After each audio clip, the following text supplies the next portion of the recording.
Vừa được rồi thì Lê ạ. Okay, all right. Cảm ơn chị. Ừ. First up, we always start with the bell. So we have a minute of mindfulness. All we have to do is just focus on our breathing and be focused on the hour that we're going to spend here, okay? All right, I'm going to sound the bell, and all you have to do is just focus on your breathing. Figure out why we're here and what we try to accomplish for the next hour or so. Okay.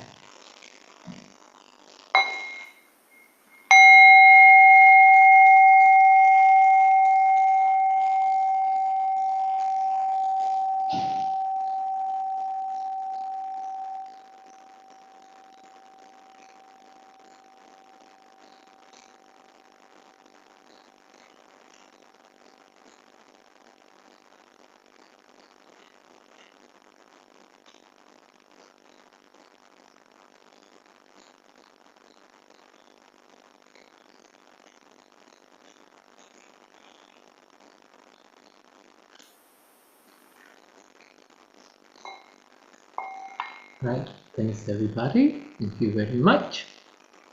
All right. Before I start, is there any question that anybody have from last week that I can answer before we go to the next?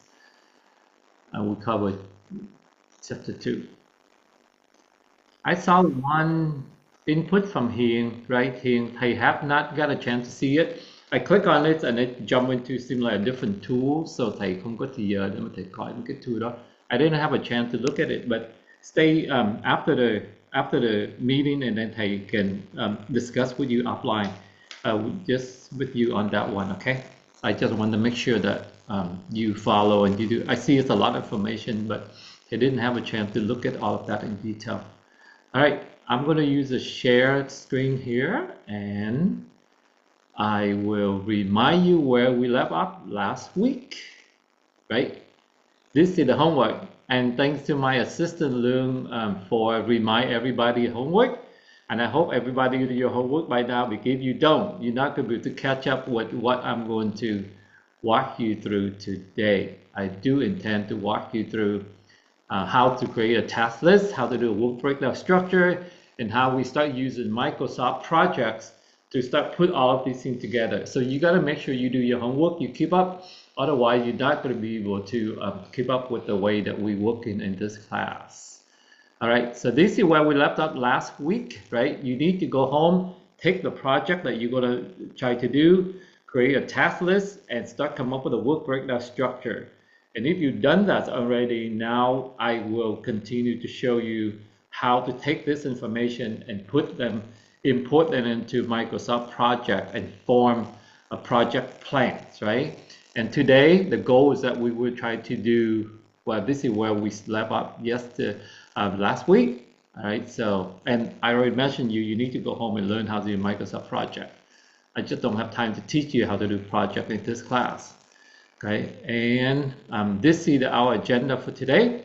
Every week we do exactly the same. We have the minute of mindfulness. Everybody calm down, coming in, know what you want to do. You have any questions? Or I'm going to start out with a couple of PMP example or slides. Even though we're not focused on the PMP exam to pass the exam, because I don't think any of you fit into that need yet, but I still introduce a few PMP questions. So you kind of like see, oh, this is what I learned, this is what they're asking. So in a few years, when you're ready to take the PMP exams, definitely you can be prepared for that. And I do teach a class for the entire week, 8 hours a week. You do nothing but just study on the PMP exam, 400 questions. We just learned that, okay? We're going to go over the technical today, meaning how to take a big task, how to break them into smaller tasks and put them all together at the project plan. And we will use the 5K walk at the case study again. And I do start teaching you some of the soft skills, because at the PM, besides you need to know cost, you need to know schedule, you need to know what kind of delivery that you need to do for your customers. You do need to start learning some of the soft skills that will make you become a very effective project manager. Okay, so those are how we allocate the hour and 15 minutes that we have for today.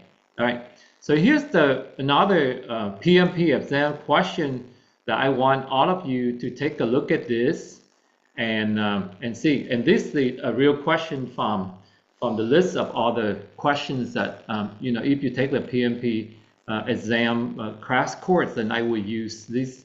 We have anywhere from 400 questions every day, so we get up to like almost 1,000 questions for people to practice. Let me make sure that the chat room have something. If you have something that you need from me, make sure you raise your hand so I can see the raised hand, okay? So I can see a lot better.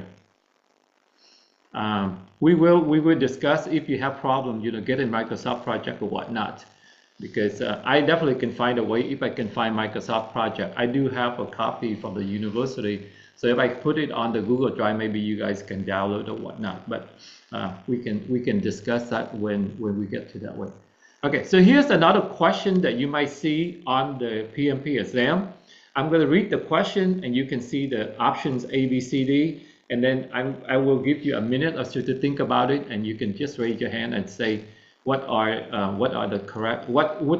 is the correct answer.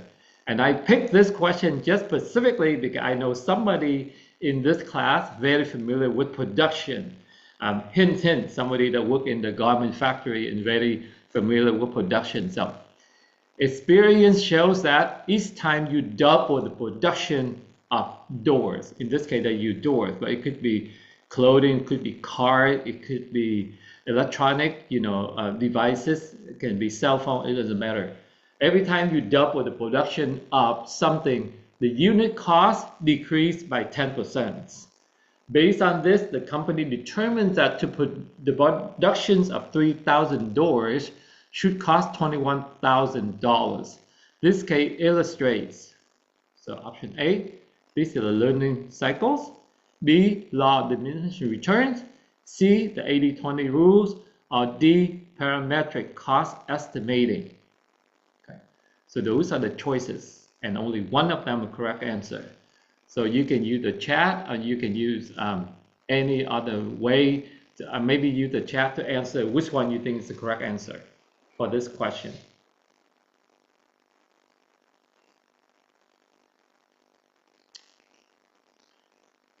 I'm dying to see the answer for folks from Bike in Vietnam because they run production, so I think they should know the answer to this one.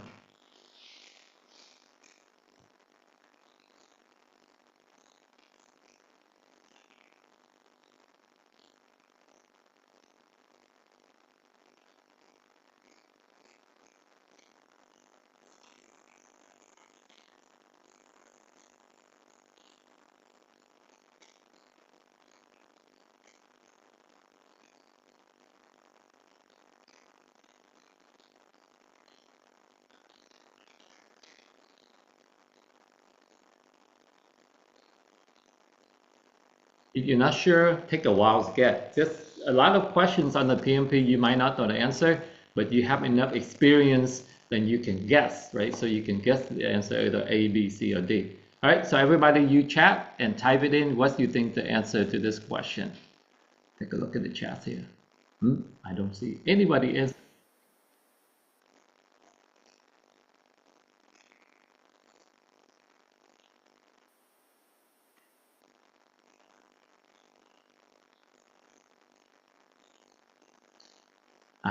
We have Ahmed. Ahmed run a lot of construction work. So, okay, Ahmed, go ahead and explain to people why you think A is the answer.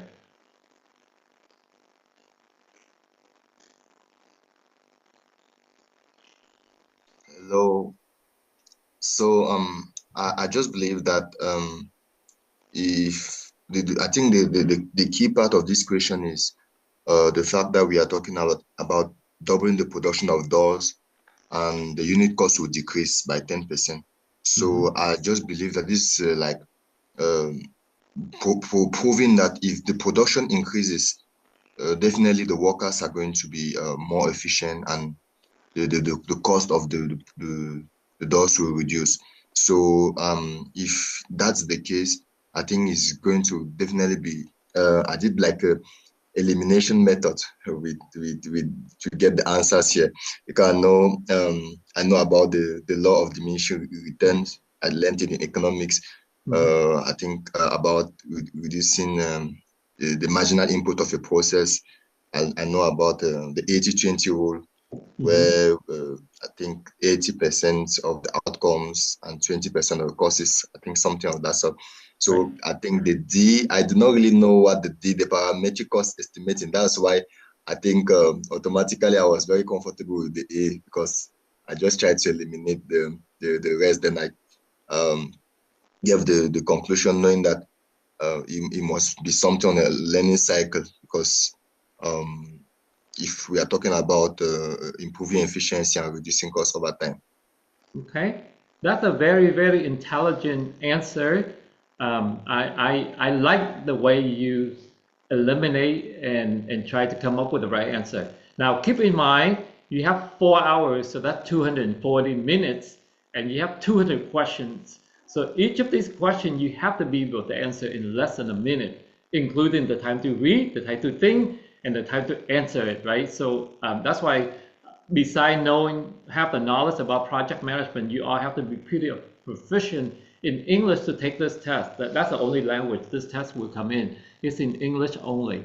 And some of the tests, some of the questions, like half page to a page long, that you read so much before you can get to the multiple choice. So that's very important aspect of, if you plan to take the PMPs in 3-5 years, you better make sure your English proficiency is really, really fast. Okay, I'd like to hear from either Ha or Nhã from Viking, and then I will explain to you which one is the correct answer. Which one the Viking team will guess is correct answer to this one? Yeah, I would like to answer this question. Sure. We would like to choose the learning circle. Okay. The scenario described on this, where each time production double, unit cost decreased by 10%. Right. Then this is a classic example for the learning curve effect. Then I choose that.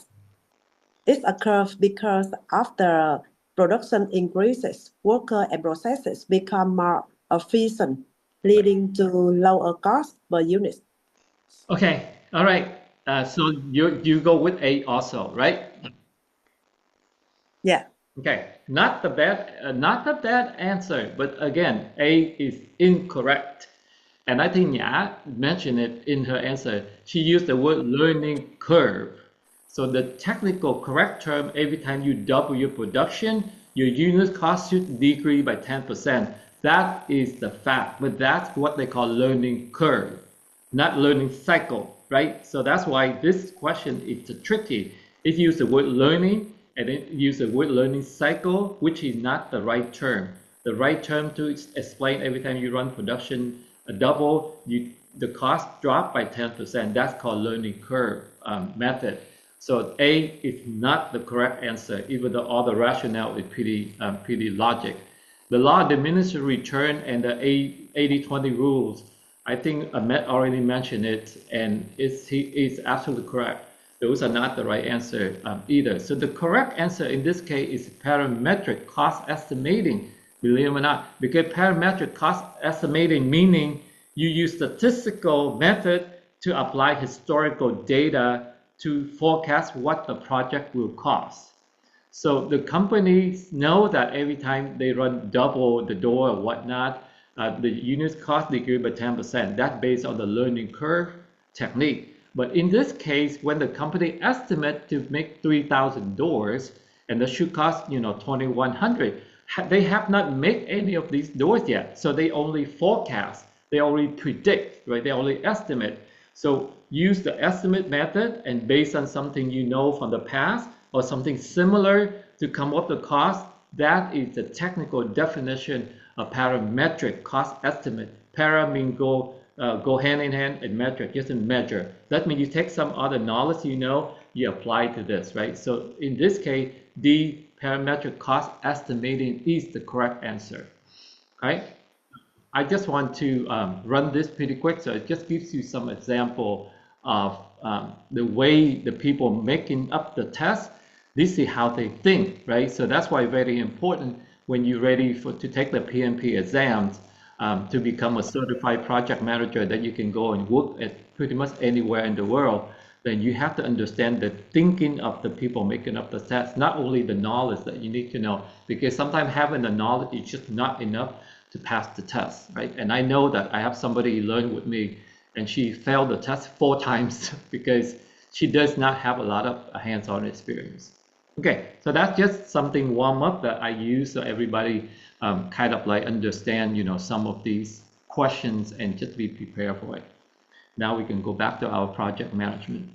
All right, so last week we already covered what is the work, the scope, and the project charters and stuff like that. Today we focus a lot on the work breakdown structure so we can develop a schedule, right? And we will mention about what is the good communication plan of what is the good communicators when you are the project manager. So those are the technical aspect of project management and also the soft skill to be a good project manager that I will make sure I teach you in today's session, right? So everything I highlight in yellow, those are the key things that we touch today. All right. So last week, the homework, I say everybody needs to go home and create a task list for your task and do the work breakdown structure, right? Today, I will show you how to take the information and use Microsoft Project to create a project plan. Meaning you have to learn how to take the task list and put it in Microsoft Project, and you have to learn how to indent the task so it can be a parent task, and we call the children task. And that's how we decompose the work. And for each of those tasks, we will have how many days, when it starts, when it go to end, and we need to have each of those tasks have a duration. So that's the term that you use, that's the duration. And then we create a dependency, meaning which tasks are going to happen first, which tasks are going to happen later, right? Which one is sooner, which one later. Those are we call dependency. Some tasks you cannot do until you have the previous task happen first.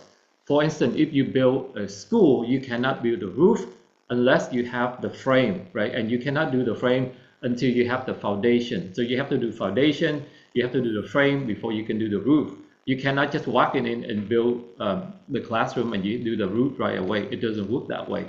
So those are dependent tasks. One, it have to be happen first before the other one can happen, okay? And familiar yourself with Microsoft Project, that I don't need to say that. Okay, so now for the exercise that we're going to use as a case study for this, I will use the 5K run, a walk, a fundraiser campaign again, and that will be what we do. Let me double check that. All right, somebody just come in late. That's okay. I know you're all busy, so if you come in late, it's no big deal. All right. So right now, the case study that we're looking at is how do I come up with the task list for a 5K run, a 5K walk fundraising campaign for Build School Foundation or for whatever the project that you do. Or like PNK, how can she come up with the campaign to raise funds so she can host a software conference, right? So the way I do it, and you can do it differently, but this is at least at a minimum, everybody needs to learn how to do this much. First of all, we come up with the planning, right? So week one, and this is something I set out to be 2 months, and I want to raise, $50,000 within 2 months. So week one, 2 months, that means eight weeks, right? 4 weeks in a month, so 2 months is 8 weeks. So week one, I want to do the planning part.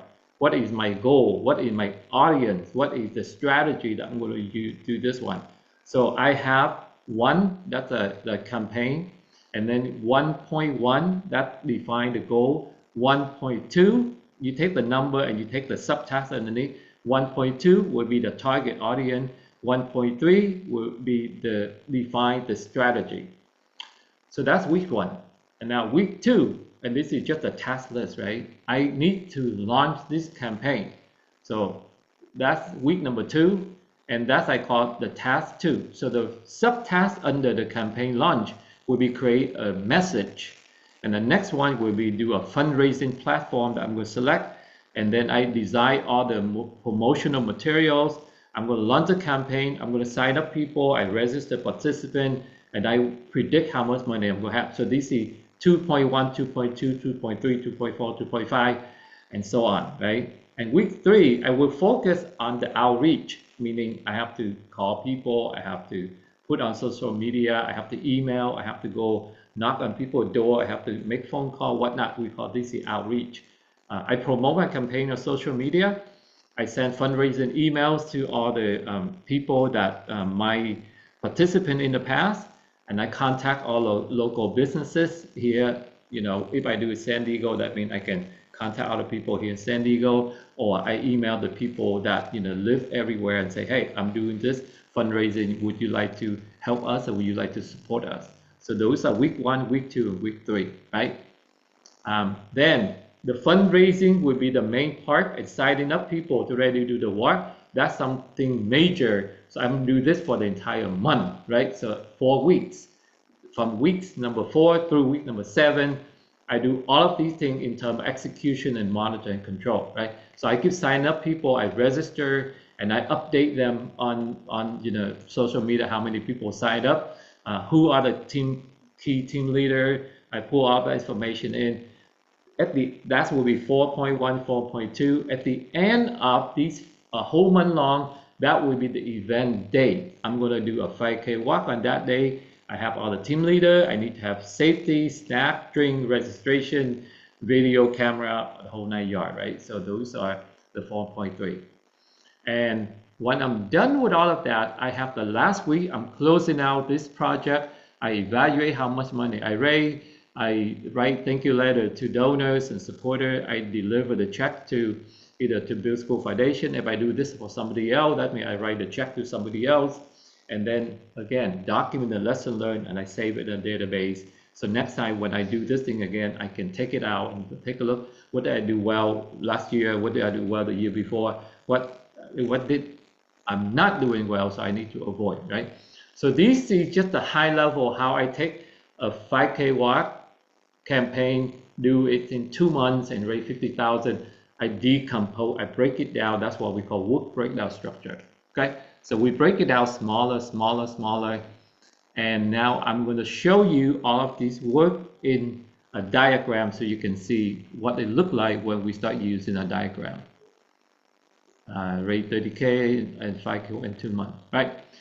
So when we start put all of these things together, if you remember what I just mentioned earlier, the high level task is the 5K walk fundraise, right? But then I have 1.1 in my planning, 1.2 launching my campaign, 1.3 in my communication outreach, 1.4 in my execution, and 1.5 in my evaluation, right? So you can see from the 1, I have 5 children underneath.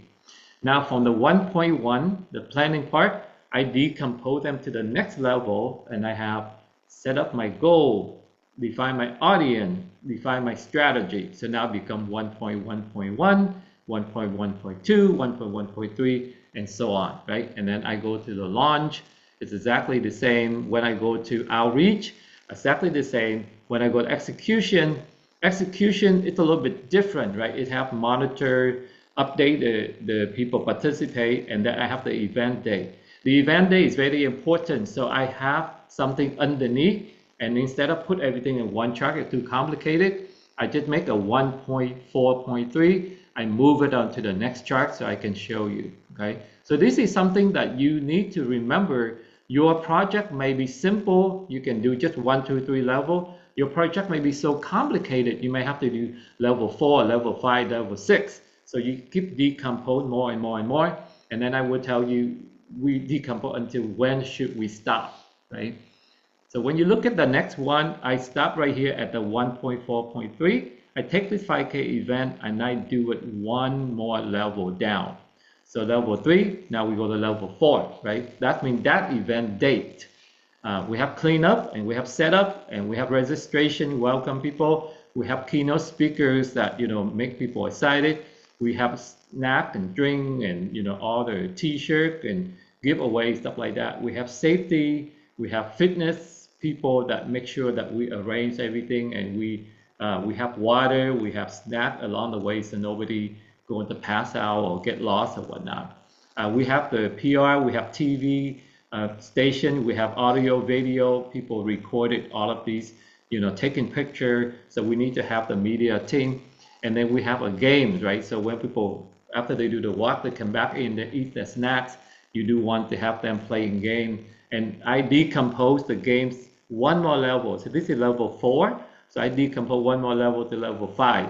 And to know what level that you're in, you just count how many digits that you have here, right? This is 1.4, 0.3, 0.7. That means that's level 4. You decompose one more in the game. I have push-up contest, I have face painting, balloon toss, and I have the dog show. People bring their dog, and then have a contest with other dogs. So when you go down one more level, now you have 7.1, 7.2, 7.3. So you keep decompose something is really big and you get it smaller and smaller and smaller, and then that's why we have the term called Wolff breakdown structure. Okay, so that's the big picture of how we decompose this, and I expect all of you doing very similar thing for your project.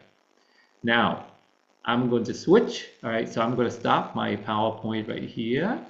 And I'm going to share with you my Microsoft project. So the information that I just create, all of that on the PowerPoint, I put them into Microsoft project, right? So at the level 1 here, I have a charity 5K fundraising project, but then I decompose to 1.1, 1.2, 1.3, 1.4, and then 1.5, okay? And under 1.1, I have a subtask. And when you have a subtask like this, in Microsoft project, all you have to do is you indent, meaning you just push one to the left. The minute you push something to the left, the software will automatically move it and make this a child task for the task above, right? For instance, if I pick this 1.2 right here, instead of it's the same level at level 3, if I want to make this a level 4, all I have to do is indent one, and you can see the software automatically make the next number for me. That's why it's extremely powerful that we have to use software to do this. If you just sit there and type this thing by hand, I guarantee you will make mistake. And when we work on a project that hundred of million dollars or $1 billion, you have like 10,000 lines. So no way that we can do this one by hand. Okay. So these are the things that, and the one that I decompose, I want everybody to see is the 1.4, right? 1.4, we have 1.4, 141, 142, and 143 that we do the 5K on that date, on the event day. And then we have all of the children underneath here, right? So we have a level 3 down here to level 4. So you see it got pushed to the right one level. But under the 1.7, the entertainment, you can see that I pushed in even one level more, so now it becomes level 5. And let's say if Thầy ơi, yes. Do you have a share your screen, or you just introduce? Oh, you know what? I make a mistake. I should have done that. Sorry. Yeah. Yeah. Thank you. I forgot to hit the share button. Okay. Guys, go back again. My bad. Thank you, Nhã, for reminding Tay. Yes, so this is the all the things that I do from the WBS task list, and also with the diagram. Now I enter all this data into Microsoft project, right? So you can see the number right here. The WBS is very consistent with what I just walked you through. And to do each of these things, all you have to do is double click on this, and it will pop up a screen, and then you can enter. I need to be on the task list. Yes. I'm sharing my screen here, so take a little bit slow. Right here. If you double click on this, it will open this, and it will have like, okay, when do you start? When do you finish? How many days? What the duration you want to do? So when you do this, you just sit there and you enter this information one by one. And then this is what we meant by indentation, meaning you have one level, and then you tap this button right here, you push them to the next level, you push them to the next level. The nice thing about this is, let's say if I have 1.3, and now I need to have another subtask, right? All I have to do is just go say, insert another task. And you see it's already create the new task for me, and it will be 1.1.4. It's automatically give the right WBS. And I can go in here, and I can just double click on this, and I can go in here, and I can name this thing whatever, right? Let's say during the planning, I can have a task that's called review the plan with teacher Jimmy, right? And I can do that within 1 day.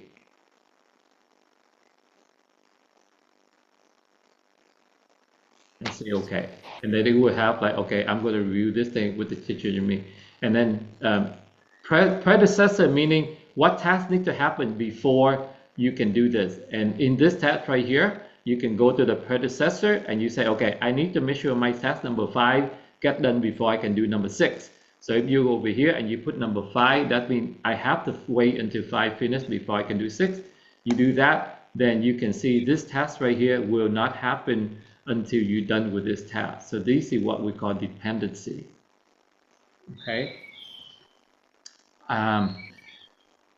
Let's see what else do I want to show you in here.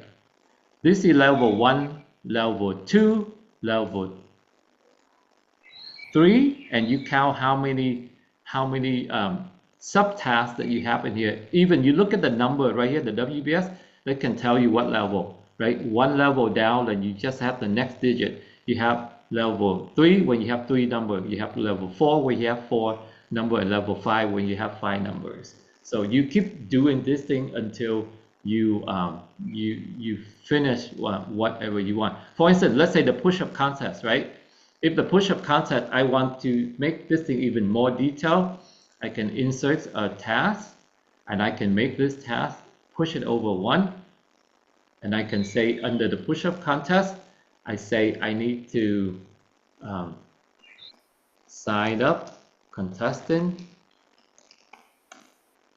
right? And then under the sign up contestant, if I want to have 1 more, I can say insert another task. This one is go above. The name, we can name it, make an announcement, something like that, right? So you can see how easy it is. Every day, every time I go, I insert the task, it will automatically change, and then it keeps going down, down, down like that, right? And you can do this, doesn't matter what's your task, you can make it all the way down to a matter of just something you can complete within 1 day. 1 day, usually the unit, that's a smaller unit that you want to start. You don't want to get down to the hour because then it becomes too detailed.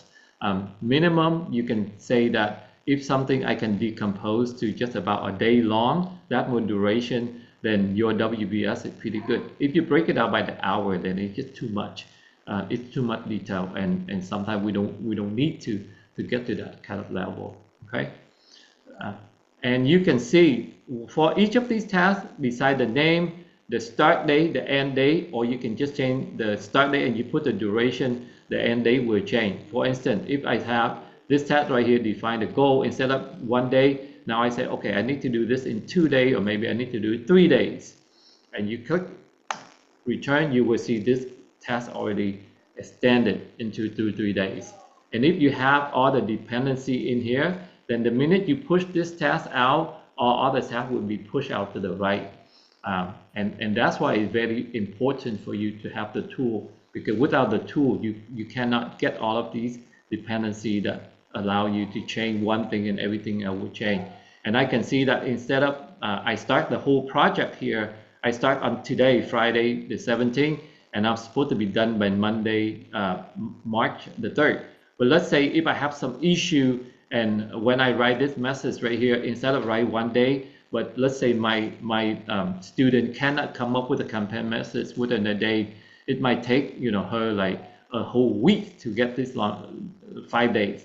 And if you change this 5 days, remember this finish date is March 3rd, right? If you enter this now 5 days, and you say, what happened when we got delay on this one? 5 days. If this in delay, now you see, instead of finish this on March 3rd, now the project got pushed delay until March 7th. Just because we have one project, got delayed, the whole thing got delayed too. We will learn about the critical path, and we will learn about what is lag time, and we learn how to take the project, late, and how to make it up, and how to make the project, be on schedule again. Those are things that we can learn in later week. But right now, my expectation that to take your task, come up with a task list, come up with a WBS, and start put them together and build a project plan very similar to what we have right here. Okay, I'm not going to save this because I just monkey around with this. So I want to make sure I keep the original project.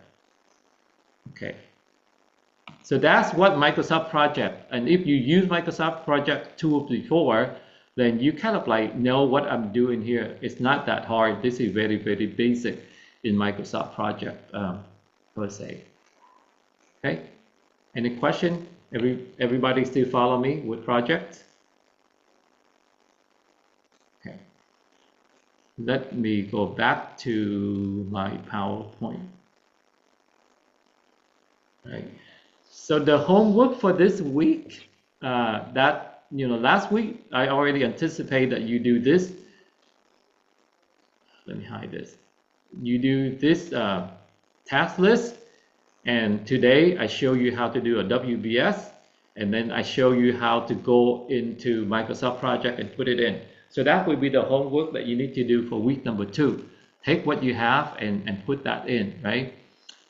Before we go into the soft skill of teaching you what are the soft skills that you need to have as a project managers, I want to stop a little bit and see if anybody else already start your project and have the list and have all of these tasks and want me to take a look at your project, and then here's the time that now's the time you can do this before I go into the soft skill part.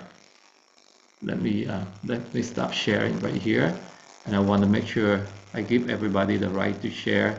If you want to share your screen, you can share your screen. Okay. Anybody do your homework and ready to share? Hiền, you want to share your project on if you have your laptop with you? I have prepare my project, but I use my phone right now because I cannot go on Zoom by my computer. Then that's why I cannot share to you. Yeah. Can you email that file to me if you have the way to do that? Dạ, gửi cho thầy được không?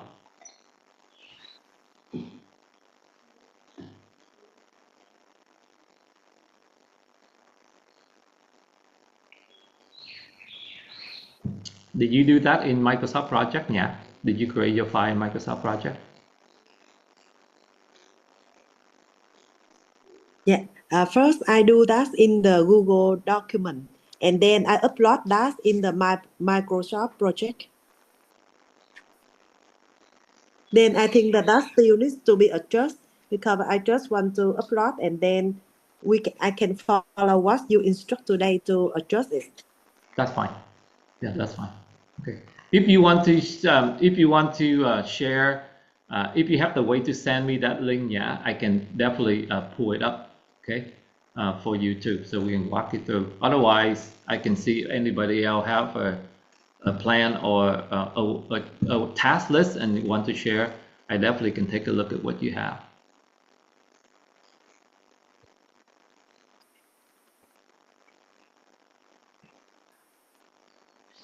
Lương, okay, Lương, you ready? Yeah, I'm ready. Okay. I'm also sending to you. You just share something with me. Okay, let me see. Yes. I can share here. So I also use a document sheet to create my plan, but I downloaded it to my sheet Excel. So Okay, you use Excel. yeah. Okay. This I create is by Google document, but I download it. This is my That's fine. timeline. This Okay. timeline follow your timeline, the schedule you give to me, Okay. and from this, I create my checklist. And this is sometimes I write. Yeah. Oh my God. Sorry. Okay. I have some issue with my laptop.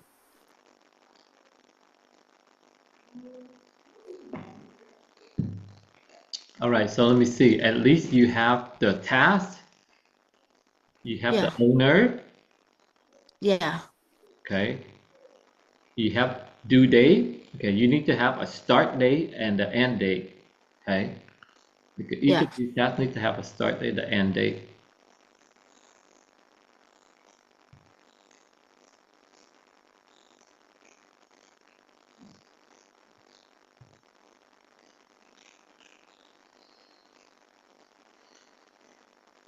Okay.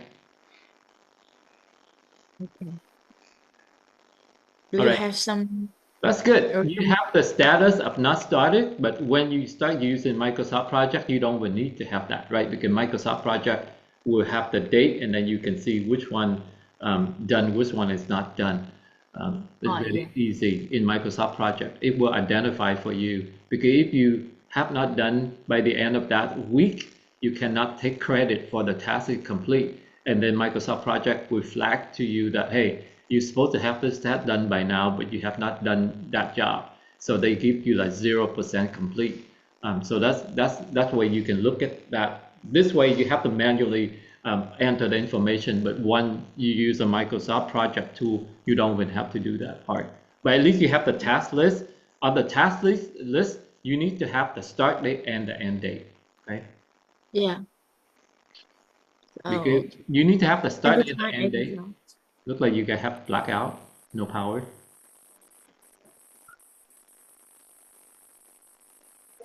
It's okay. Okay. All right. Let me see if anybody sent me anything that I can pull up. Thầy Cô ơi, Ngọc Hà. Yes, Ngọc Cô Hà, Hà. they hear you. Yeah. I would like to share what we prepare for the project of moving to the new location. Yes. And first, I just write down in the, I have to choose timelet now.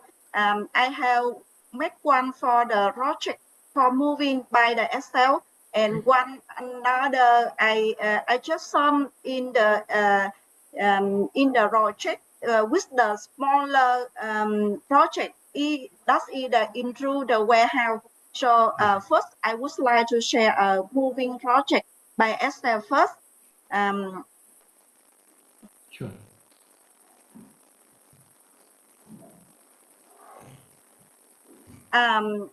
this is the what we do right now.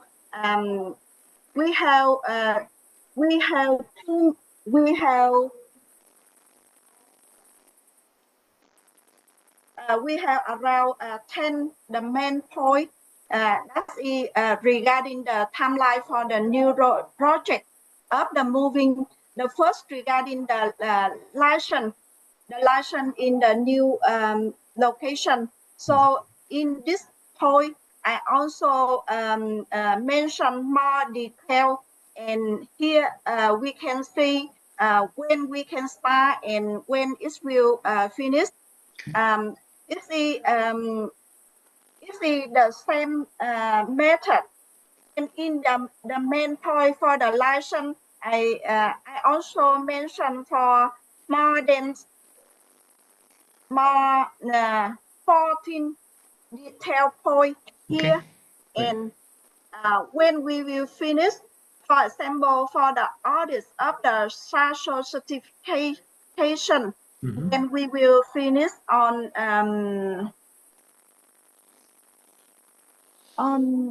that's on version how. So this is come from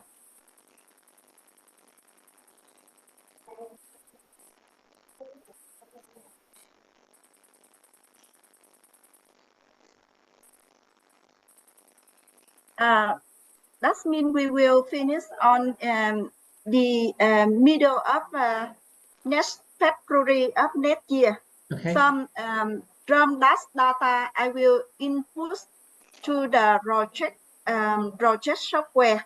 Okay. Then I think I can finish on next Monday and send to you for comment. Okay. All right. So far, I see what you're doing right here, which is good. You already have the WBS, come up with the WBS, right? So you have 2.1, 2.2, 2.3. It's really good that you already started, and you also have the time frame, right? Because you started on like January 17, and this task not going to be done until like March 21st or something. Until the June of next year. June of next year, right? But all Yeah. of these things, yeah, one you map this out first, and then you take this information, you can always take it into Microsoft Project. You can cut and paste the task, but everything else you have to key it in. That's why when you do this thing, I'd rather see you do it in Microsoft Project, because then you can start think, okay, I need this happen first, this happen next, and then Microsoft Project automatically connect all of these things for you, and you can see a diagram instead of right now if you do everything is on the paper and it doesn't show you how these things connect with each other, right? So it's a good start, but I really that's the whole idea why we use Microsoft Project, so you don't depend on just a paper work like this, right? Let's see. Let me show you again when I show the Microsoft project here. You can see how powerful this thing is when I can see in the different view too. It doesn't have to be just. This is what they call the Gantt chart. Okay, the Gantt chart meaning the diagram that it looked like okay, one after another. It come up by Mr. Gantt, so that's why I have the name Gantt chart. But when I go under view, I can see this in a different view too. It doesn't have to be just a Gantt chart only. I can use the network diagram. So the network diagram is kind of similar to the org chart I show you in PowerPoint, but the only thing in the network diagram it does not show you. You have to remember task number one, and this is, and I can show the Gantt chart. They call it the detailed Gantt chart. Let me see. I mean network diagram. Yeah, when you really know how to use this tool, you never ever want to go use some other do the Excel thing, because the Excel thing is just way too difficult. Descriptive network diagram, that's what the name. So now for each of these tasks, this is level one. This is the level one underneath. 1, 1, 1, 2, 1, 3, and for each of these diagram they have more, right? And if we can zoom in, we can see them better. Like which one? I have one question here. Sure. Yeah.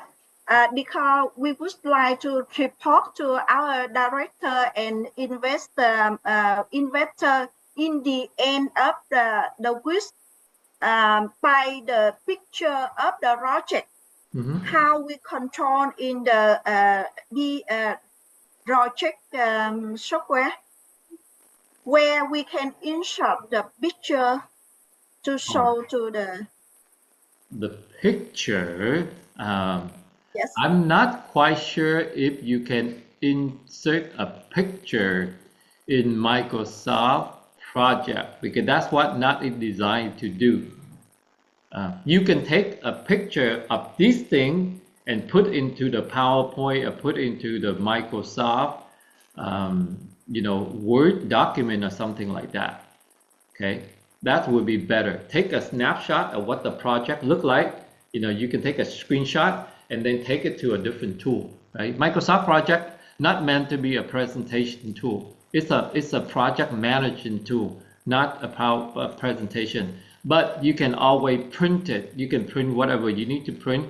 Like if I want to show some people what my Gantt chart look like, I still can go to Files and I can do print, right? And I can print this into the PDF, and it will have all of these things. And then I print it in PDF, and then I can take a screenshot of this, and I can attach it to my my PowerPoints or to my presentation. But I don't recommend you to take picture and put in the Microsoft project tool, because that's not what it's meant to be. Yeah. Yeah, we don't use the tool properly if that's what we do, right? It's not a presentation tool. It's really just a Microsoft project. We just have to take a look at each of these tasks, and after you get done with this, next week I would teach you how to put the resources into this. That means who are the people doing it, how many hours that they have, and how much you pay them per hours, and that will come up with the total cost of how much is project supposed to cost. That really is the intent of using Microsoft project. Okay, good question. Hiền, can you pull your file up, Con, or you want me to see if I can pull your files up? Okay, thank you. Okay, what? Yeah, I can share my project now. Yeah, please wait me a minute. Or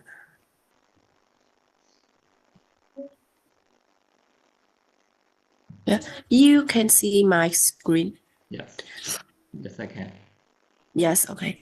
My project is Vinasa Tech Pioneer Map, and I have 3 cases. Yes. This is before the event, during the event, and post the event. Yes. Right. Before the event, I have 4 key. For This subtasks. yes. This is content, media, data, and launching preparation. Okay. Yes. I during the event, I have 3 there media. Okay. Wait a minute. So I have 9. Okay, right.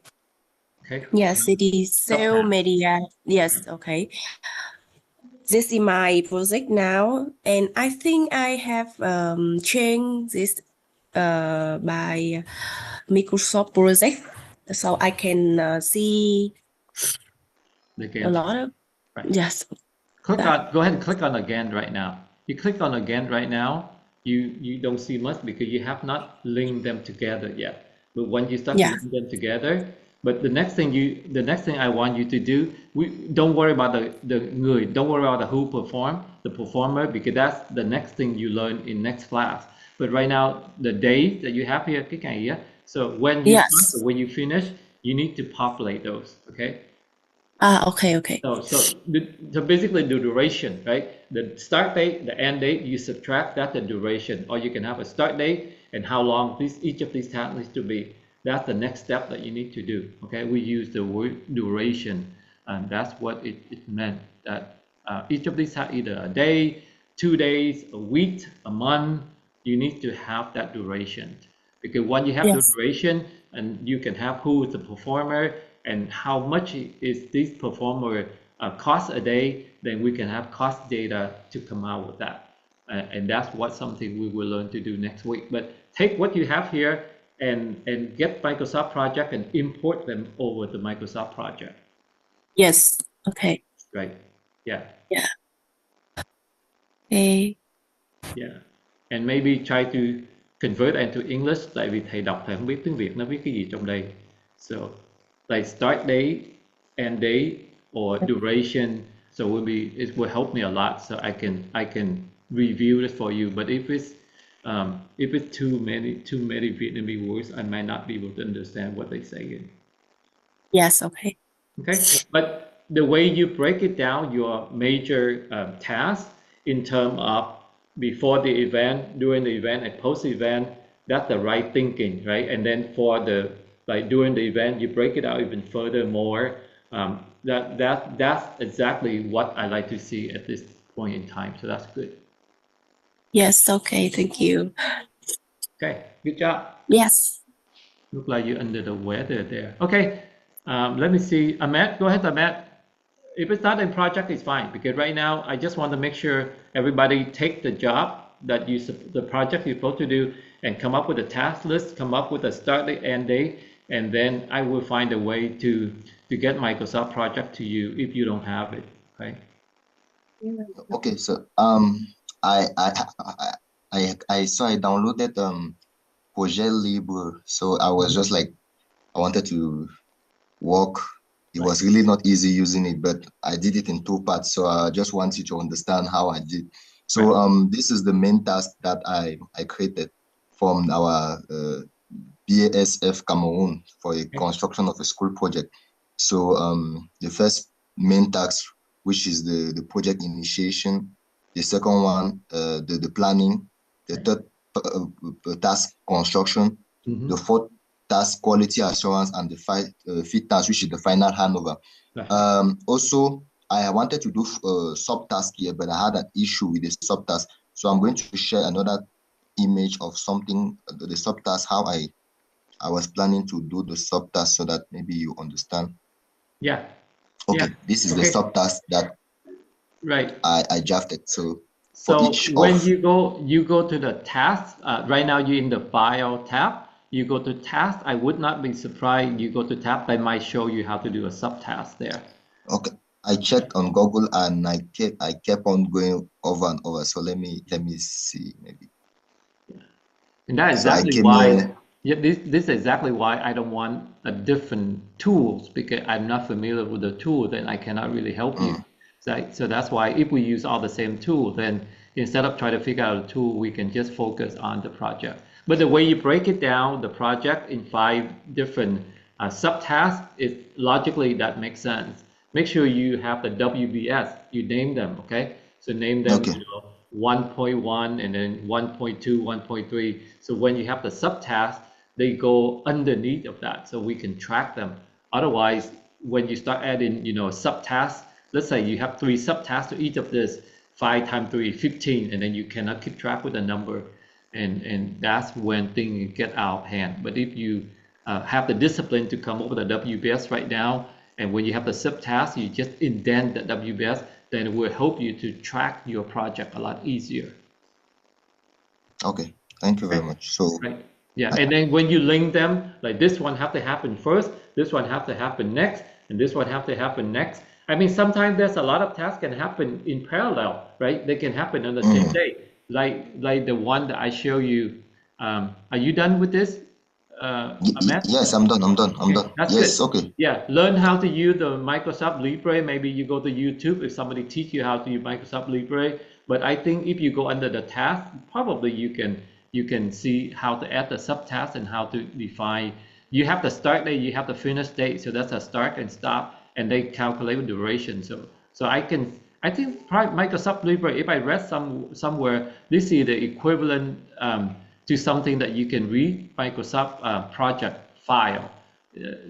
I don't know if you give me a Libre, I can take it to my project or not, but I think I can give you a project and at least you can read in in Project Libre, I think. Okay. So I don't know. I'm still trying to get how I can get a Microsoft project. I got one, but the activation link was really complicated. Yeah. So I know the problem is that it costs money. Microsoft project is not free.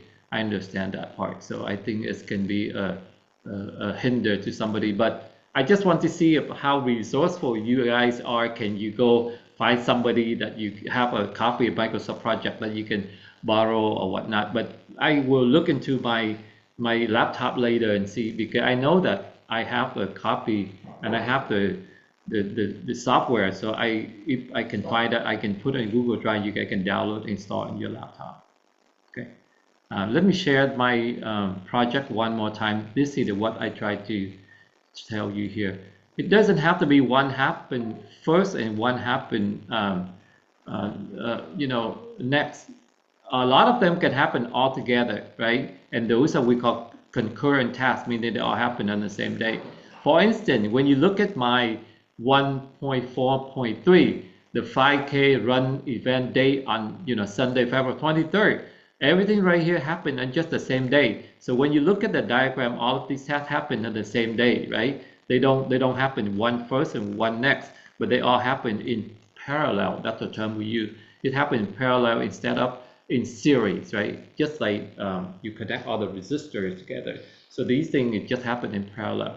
So tasks that happen at the same start date and end date, they happen, we call they happen in parallel. Because each of these tasks I assign to a different person to perform. That's why I do need to break them out, even though they just happen on the same day. Right? So when you look at the network diagram like this, I mean, you look at the Gantt chart like this, it really helped me understand, okay, how busy this day will be because I have so many things going on this day, and I have to staff, people available to do all of those things. So that's just a matter of why be a project manager is very important to look at the Microsoft project, and then we figure out, hey, how do I need people? For instance, let's say I have a moving day, right? The moving day, it have to be a lot of people because there are people moving equipment, there's people moving supply, there's people moving things, and all of that happened all at once, and she cannot just have enough, not enough staff to do the job. So it's very important to look at this and say, there's a day that I need to have a lot of people.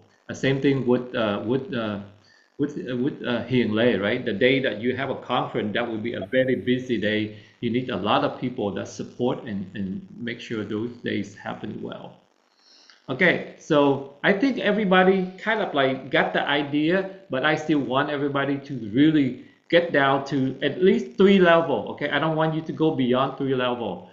If you just do the exercise, like I met, if you can, right now you're at the level 1. If you go down to 1 level, level 2, and if a few of them you can go to level 3, I'd be perfectly fine.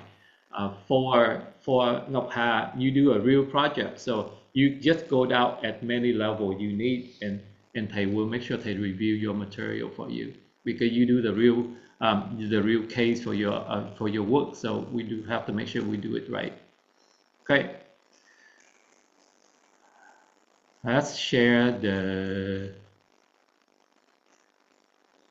PowerPoint. All right, so we already talked a lot about projects.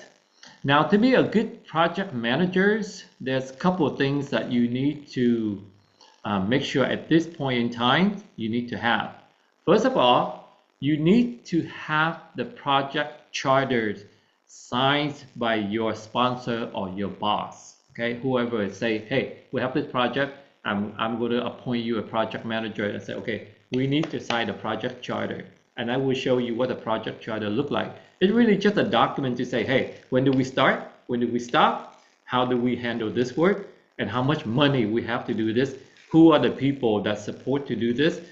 What kind of material that I have? What kind of supply I have? What kind of IT equipment that I have? All of these things need to clearly define in this Microsoft project, right?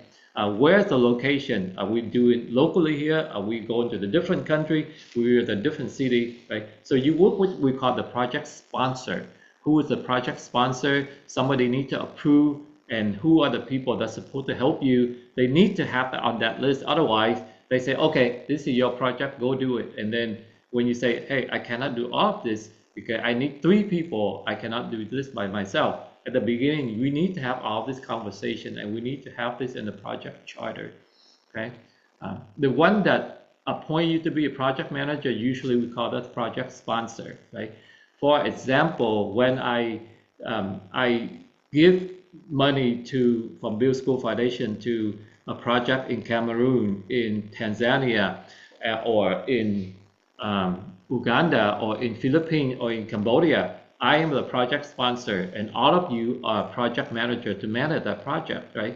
But then you also have a lot of people working together with you. It could be your local school superintendent. It could be the local community leader that you need to work with. So you got to figure out who are the people that the term we use, stakeholders. Who are the stakeholders that involved in this project? And you need to make sure all of these people understand who they are, what they do, and how we communicate with each other. And that will be the next step. Be the project manager, you spend a lot of time communicating with people.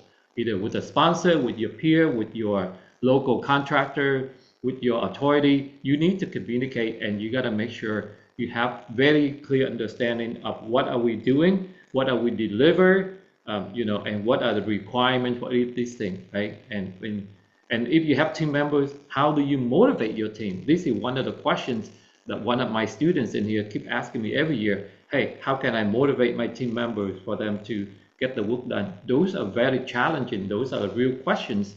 To be a project manager, you need to have the ability to motivate people to do the work, because sometimes people just don't believe in project, or they just tired, right? And they just feel like, oh, this project is not that fun like it used to be. And when we do charity work, those are extremely difficult because nobody get paid, and people just do it because they like it. The minute they don't like it, they walk away, right? And you as a project manager, you got to make sure things get done.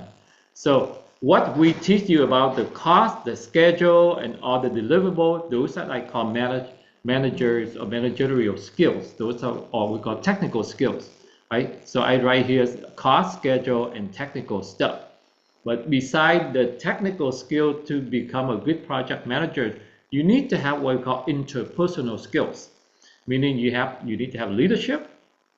You need to focus your team. Hey, this is the goal that we need to do. We need to build a school, or we need to do a fundraising to go do this, or you need to move the factory so we can grow the business, or you need to do this conference so we can be relevant to the software industry in Vietnam, whatever. You need to make sure you have that vision, and you have to focus the people on your team. They need to understand that. The next skill, you need to have a team building, right? You got to be able to build your team, because you cannot do all of these things by yourself. So you need to make sure that your team work independently, but also they work interdependent. That means they can work well with each other. Motivation, I already mentioned about we need to be to motivate people to do the job. Communication is extremely important, right? Not only you need to let your team member know, you need to let all the other stakeholders, your sponsor, other managers, your team member, all the stakeholder, your vendor, your local authority, all of these people need to know what you're doing. I am a project sponsor for a lot of projects in Vietnam, Philippines, Cambodia. And it's really, really hard for me when I don't get update from you guys, because when you guys not updating me, I don't have any information to show my donors. And my donor asking me, that would make me look really bad, right? So that's why when you work with Build School Foundation, you better make sure you provide information update to me every week before I'm asking you, because I need to have the information to give to my donor before they asking me. If my donor asking me what's going on, that make me look really bad, right? So you can see why the communication is so important when we're working together. And to me, be a good project manager, meaning you have to get the information to your sponsor or to your donor before they asking you. The minute they asking me, and I have to turn around and call somebody in the Philippines, or I have to call somebody in Uganda, I've already looked pretty bad to my donors, and most likely they will not donate again, right? So pay very close attention. If you want to be in good terms with Build School Foundation, then the communication have to be really, really, really tight. Influence, when you go out there and you try to influence other people, talk to other businesses, people have to believe in what you're doing, and people have to believe in you really know how to run a project. Okay? Decision making, a lot of time you face a lot of difficult situation. The project costs too much, the project got delayed, the project might have to be canceled. All of these things can happen. So as the project manager, sometimes you need to make really difficult decisions. Are we going to move this factory to this location, or we move this factory to the other location? It may be further out, but it's cheaper, or it may be closer, but it's more expensive. These are very, very tough decisions that at the manager, at the sponsor, you have to make, right? Be aware of what's going on, political, cultural issues. I'm working with people in Africa. I have to understand the culture in Africa is not the same as working with people in Asia, because these are two different continents. People have different culture, and we have to respect the culture and learn to work, differently. Negotiation, right? Negotiation is one of the skills that at the project manager you need to really master, because if you don't know how to negotiate pricing, you don't know how to negotiate schedule, you don't know how to negotiate, the workload, then most likely you're not going to get the project done. Everything that I put in red, that belongs to leadership training. I do have the leadership 2.0 that I teach once a year, and that's a totally different class. That's a 7 skills of leaders that you need to really, really master. And leadership, communication, decision making, negotiation, and there are 3 more skills. But that's something that usually I just offer that only once a month. All right. Here's a question, and I put this question in here, another question for the PMP, but it has a lot to do with communication. And I know that one of your learners asked me this question in his input when he say why he want to learn project management, because he want to manage the project better, he want to negotiate better with a contractor. So that's why I put this question in so everybody to see. Okay, so everybody take a minute to read the question and then use the chat and tell me what answer you think is the best answer for this question. I can read the question, or you can just go ahead and read yourself.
You all run project, and I'm pretty sure you run into this problem before, right?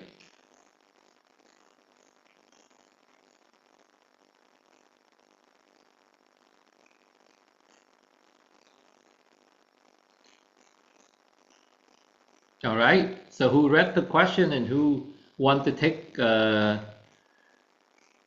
want to answer this?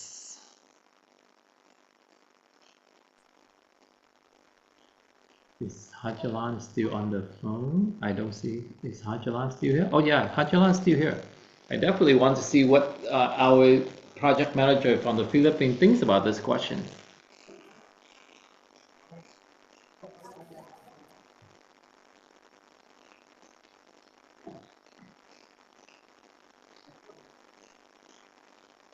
So what's the correct answer, everybody? Take a May I try, Mr. sure, Jimmy? sure. Yeah.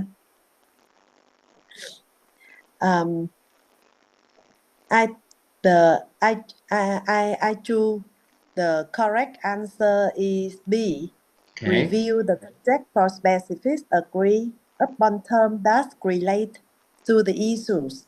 okay. See if there is a clear response and consult an attorney if needed. I think the project manager has received a formal notification from the seller about the damages caused by the buyer actions.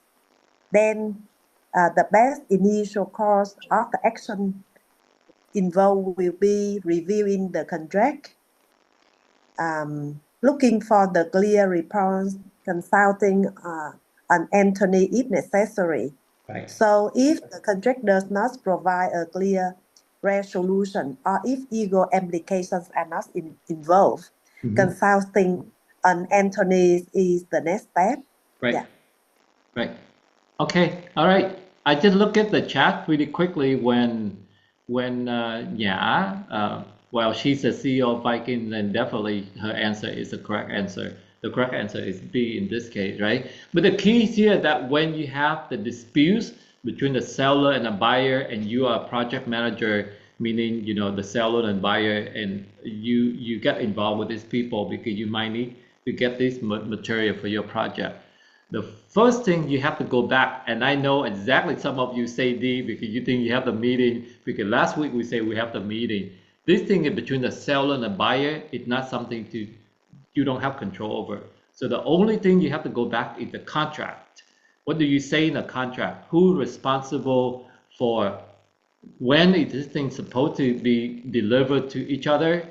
Who's supposed to ship? Who's supposed to receive? When? How much? By what method? Those should be in the contract, right? Very similar to Mr. Hajalan mentioned about, you know, construction for the Philippine school and have a hard time manage your construction manager or your contractor.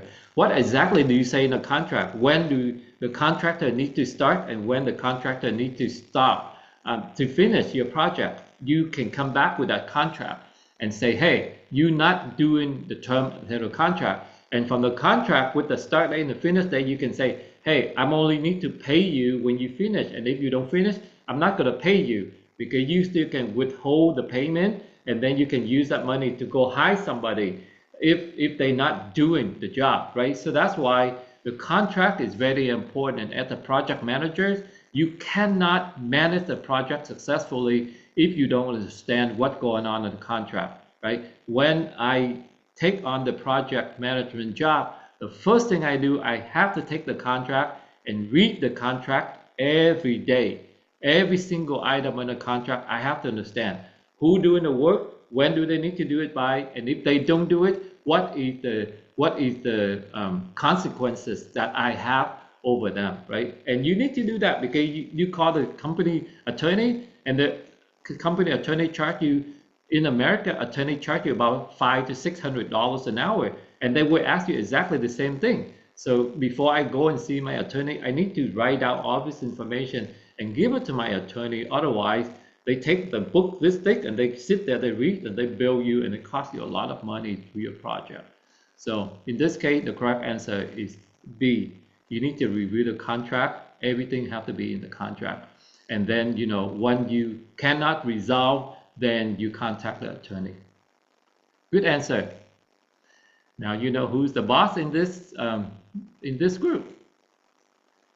All right, so right now it's 9:18 p.m. So I think the time is right for us to stop today. I just want to go use this to remind everybody. This will be your homework for week number 2. And everybody need to catch up, okay? If you have not get through at least all of the things that the task list, the work breakdown structure, the next step, you need to do that. And then also you need to start figure out the tools, so your Microsoft project, and start do all of these things, and have the start date, the end date, and what happened first, what happened last. This is what we call dependency between tasks. You need to get to level S1, S2, S3, S4, and I will teach you how to do the cost and the assigned resources next week. Right? When we do this in week 3, then you will have the complete Microsoft project with the cost info, everything that you can show your project sponsor. Another thing that you need to make sure, if you have the real project, you need to have a project charters. Okay, for Ngọc Hà, if you're in charge of moving the factory, you need to make sure chị Nhã give you the project charters. She sign on that, and you better go find your sponsor, whoever tasked you to run this conference, have a project charter. What is the project charter? What the project charter look like? I do have a sample that I can show you. I wrote this thing for somebody last time when she needed to raise $500,000, and she came to me to learn with me, and I help her wrote the project charter for her. Okay, so this is the Hmong people in America. They have a very big community of Hmong people in America, and they live in a different state. They live in North Carolina, but they want to build a Hmong educational community center in North Carolina, and it's going to be $500,000. So she came to me, learn product management with me. She wanted to do a 5K walk fundraise. This is in 2023. And I said, okay, her name is Elizabeth Howe. So I say, okay, let's do a project, right? I'm going to teach you how to do a 5K fundraise, and we're going to do it in 5 months, starting in May 1st, and we're done by the end of October. And she has the project sponsor, who is the president of all the Hmong people in America here. And we put it out, what is the task that we need to do, who's responsible for what, who is a sponsor, who's the manager, or the volunteer, how do we communicate. Every week we need to have meeting, how we need to provide update to the president, and budget. She says, I need 15,000 to do the event, I need 2,000 to do marketing, I had 1,000 to go get permit or whatnot, right? So we spelled out very carefully.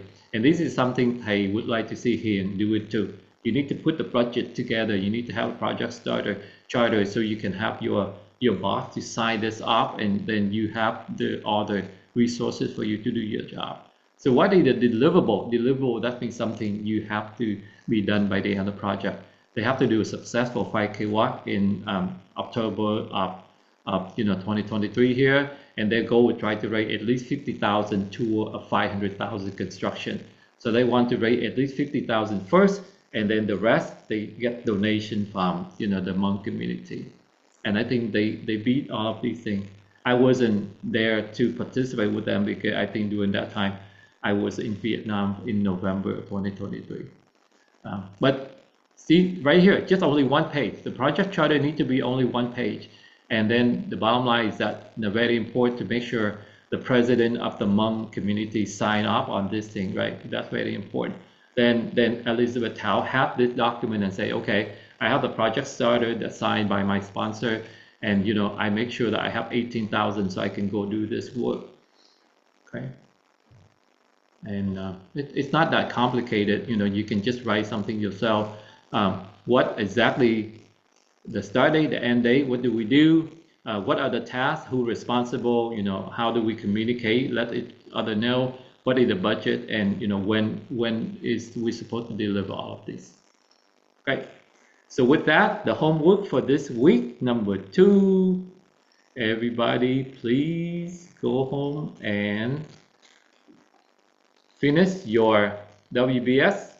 Finish your get it in your Microsoft project, or at least something similar to project that you can do. My action is to try to figure out if I still have the Microsoft project software, and then I can put it on Google Drive if I still have it, and you guys can download it and install it in your computer. And write the project charter. Okay, if you do a real project for your work, write a project charter, and make sure that you have your boss sign on that thing. Okay, with that, I'm going to stop today and see if anybody have any questions. Ngọc Hà, any question from Ngọc Hà?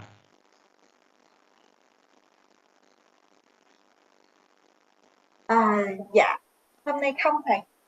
Okay, rồi. Hiền. Dạ, con cũng không ạ.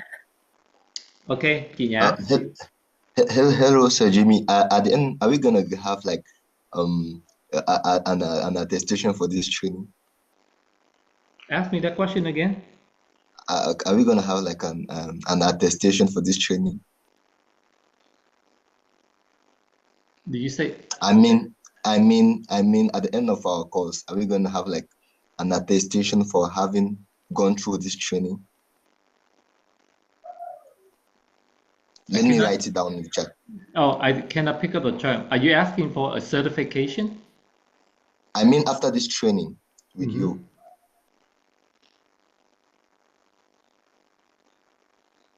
So the word that I have a hard time understanding is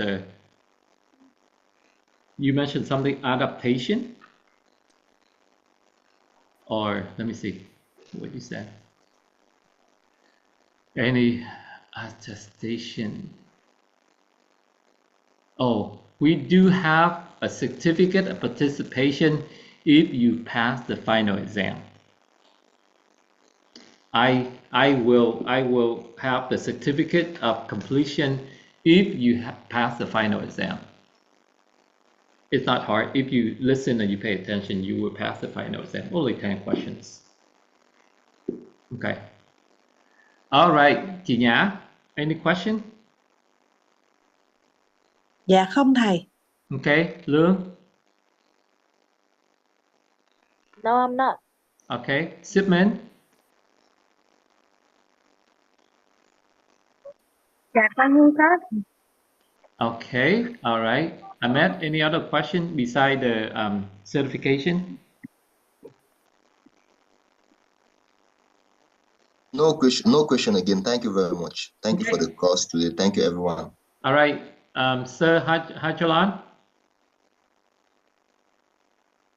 I'm good, sir. I'm good. All right, good. Keep up the good work. I know it's a lot of information that I throw at you guys, but if you want to be a project manager, you seriously need to do your homework. Okay, for every hour that we sit here talking, you need to spend at least 3-4 hours do your homework. Otherwise, you're not going to catch up learning with me. All right, I'm going to sound the bell here, and then we just take a minute to be mindful, focus on our breathing, and we end the session today. Okay. Hiền, stay on the Zoom, cho thầy nói chuyện với con chút xíu afterwards, okay? Yes.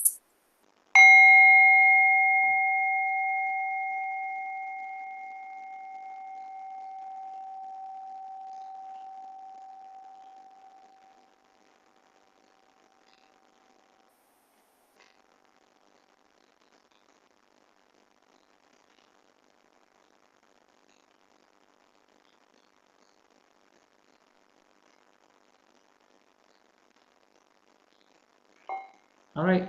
Thank you, everybody. I know it's very early in the morning in Cameroon, Africa, and probably early for Miss Helen too in Kenya. For folk in Asia, at least now it's around your lunch time, so you can go have lunch. Have a wonderful weekend, everybody. I see you next week. Yes. See you next week. Bye bye, See you. everyone. Thank you. Goodbye, everybody.